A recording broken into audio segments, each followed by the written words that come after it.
तेज़ रफ्तार डंपर ने बहन भाई को जिंदगी की दौड़ से बाहर कर दिया। राशिद मिन्हास रोड पर डंपर की टक्कर से होने वाले हादसे की फुटेज भी सामने आ गई। तेज़ रफ्तार डंपर मुतासरा मोटरसाइकिल सवार खानदान के अक़ब में आ रहा था।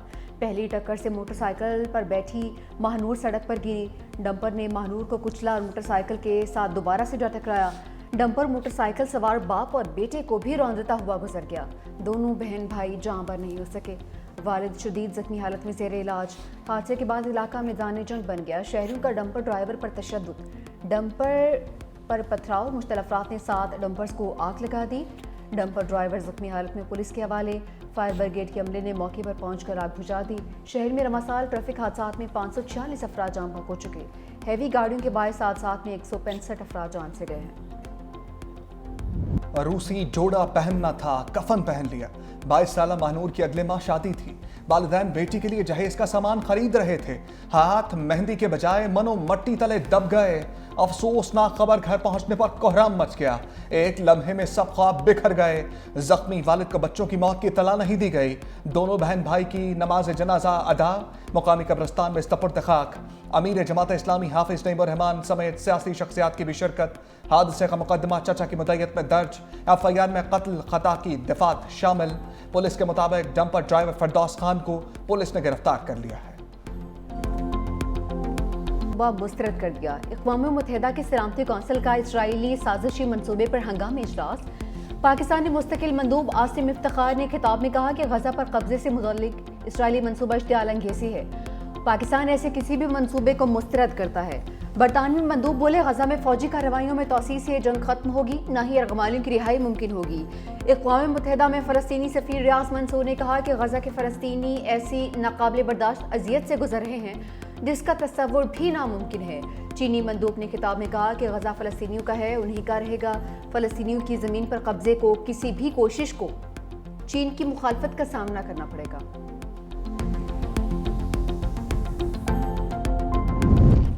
अमरीका एक बार फिर इसराइल की हमायत में अंधा हो गया।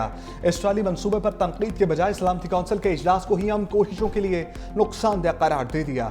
अमरीकी मंदूब ने कहा, यरगमालियों की रिहाई, जंग के खात्मे और फ़लस्तीनियों को हमास से आज़ाद कराने के लिए काम कर रहे हैं। इस तरह के इजलास उन कोशिशों को कमज़ोर करते हैं।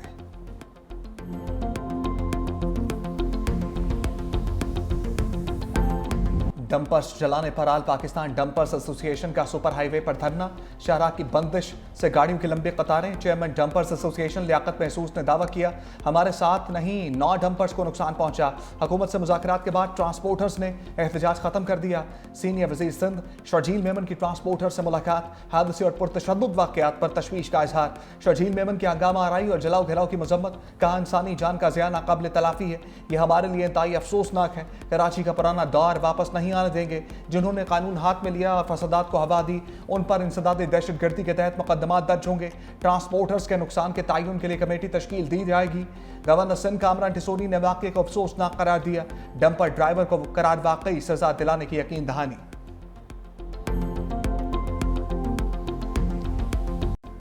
तूफान और सैलाब भी इल्म की शमा को नहीं बुझा सके। सैलाब से मुतासरा तालिब इल्म की मैट्रिक में पोजीशन।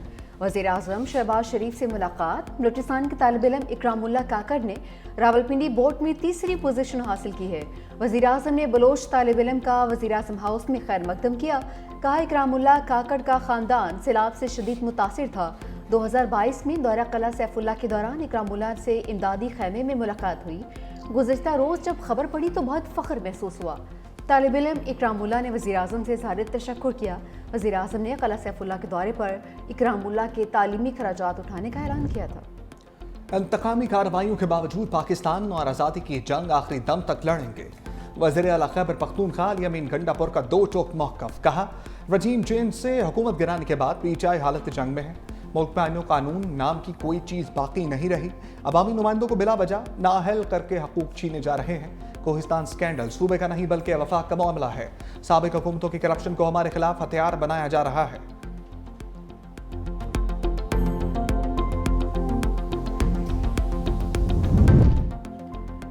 इस वक्त तमाम फैसले अमलन इंतजामिया के दबाव पर हो रहे हैं। असफ कैसर की मीडिया से गुफ्तगू। कहा, केसेस मेरिट पर सुने जाएं तो मुकदमात में कुछ नहीं रखा है। मुझे खदशा है मुल्क एक शदीद इनाकी की जानिब जा रहा है। سینٹ اور قومی اسمبلی میں اپوزیشن لیڈرز کو نااہل کر کے تماشا بنایا گیا۔ اپوزیشن لیڈر کے لیے میرے نام کے حوالے سے باتیں درست نہیں، 27ویں ترمیم کا شوشہ چھوڑا جا رہا ہے، اس کے خلاف وکلا تحریک چلا رہے ہیں۔ باجوہ کی مدت ملازمت میں توسیع پر قوم سے معافی مانگ لی۔ وزیر اطلاعات عطاءاللہ تاڑت نے اسد قیصر کی پریس کانفرنس کو گمراہ کن اور حقائق کے منافی قرار دے دیا۔ کہا ملک کی معیشت کے بارے میں گمراہ کن بیانات عوام کے حق میں نہیں۔ کیا آپ کو یہ قابل قبول نہیں کہ ترسیلات زر 38 ارب ڈالر تک جا پہنچی ہیں؟ کیا آپ کو یہ بھی قبول نہیں کہ کرنٹ اکاؤنٹ سرپلس 2 ارب 10 کروڑ ڈالر ہو گیا؟ مہنگائی میں کمی آ رہی ہے، برآمدات میں اضافہ ہو رہا ہے، سٹاک مارکیٹ مسلسل اوپر جا رہی ہے۔ 9 مئی کو ایک سازش رچائی گئی، ریاستی اداروں پر حملے ہوئے، اس سنگین جرم پر قانون کے مطابق سزائیں سنائی گئیں۔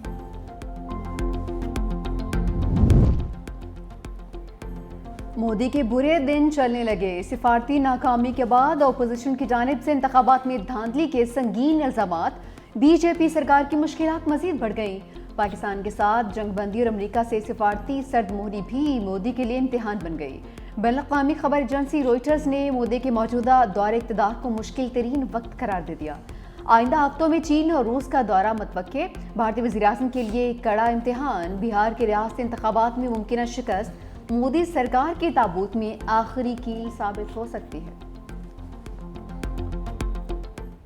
پاکستان نے، پاکستانی افواج نے، پاکستانی فورسز نے، پوری قوم نے مل کر بھارت کو عبرتناک شکست دی ہے، اور اس عبرتناک شکست جو بھارت کو پوری پاکستانی قوم نے دی ہے، اس کے آفٹر افیکٹس آج دن تک بھارت اس اسٹیٹ آف شاک سے نہیں نکل سکی ہے۔ کل ان کا ایک ایئر فورس چیف جو ہے پیدا ہو گیا اچانک کہ جی ہم نے بھی گرائے۔ ان کے ملک میں اتنا ان کے اوپر لعن طعنہ ہوا، اتنا ان کو مودی حکومت کو، انڈین آرمی کو، انڈین ایئر فورس کو لوگوں نے جس طرح کرٹیسائز کیا ہے بھارت میں بیٹھ کر، بھارتیوں نے اب اپنی فیس سیونگ کے لیے کہنے جی ہم نے یہ بھی کر دیا، ہم نے وہ بھی کر دیا۔ پاکستان نے حالیہ جنگ میں بھارت کو عبرتناک شکست دی، بھارتی ایئر چیف کا بیان فیس سیونگ کی کوشش ہے۔ سینئر وزیر سندھ شرجیل میمن کی نیشنل اسٹیڈیم میں میڈیا سے گفتگو، کہا پاکستان کے ہاتھوں شکست کے بعد بھارتی رہنما اپنے عوام کو منہ دکھانے کے قابل نہیں رہے۔ ہم جشن آزادی کے ساتھ مارکا حق کی جیت کی خوشی بھی منا رہے ہیں۔ 13 اگست کو کراچی کے نیشنل اسٹیڈیم میں گرینڈ میوزیکل شو ہوگا۔ یہ سندھ حکومت یا پیپلز پارٹی کے نہیں، پاکستان کے پروگرامز ہیں۔ شرجیل میمن نے نیشنل اسٹیڈیم میں یوم آزادی گرینڈ میوزیکل شو کے انتظامات کا بھی جائزہ لیا۔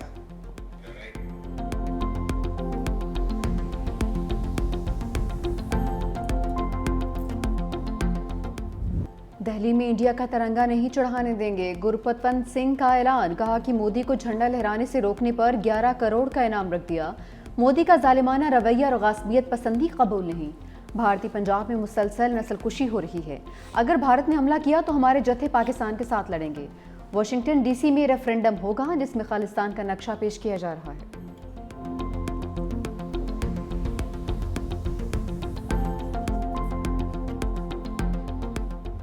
سکھر میں مارکہ حق اور یوم آزادی کی رنگا رنگ تقریب، سندھ حکومت کا جناح میونسپل گراؤنڈ میں شاندار گرینڈ میوزک شو، راحت فتح علی خان سمیت دیگر فنکاروں کی شاندار پرفارمنس، بلال سعید، عاصم اظہر، ینگسٹرز، سنم ماروی نے بھی آواز کا جادو جگایا، حاضرین جھوم جھوم اٹھے۔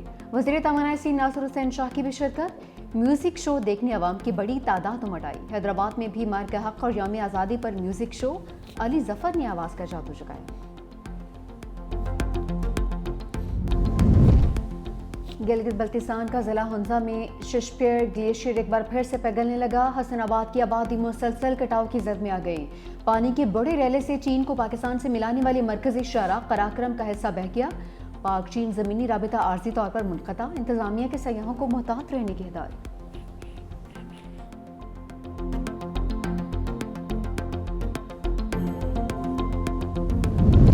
لاہور میں بادلوں کی گرج برس، کہیں ہلکی کہیں تیز بارش، موسم خوشگوار، گجرانوالہ میں بھی بادل برس پڑے، گرمی کا زور ٹوٹ گیا، کوہاٹ میں موسلا دھار بارش، تیز ہواؤں نے رنگ جما دیا۔ محکمہ موسمیات کی 13 اگست سے لاہور میں بارشوں کے نئے اسپیل کی پیش گوئی۔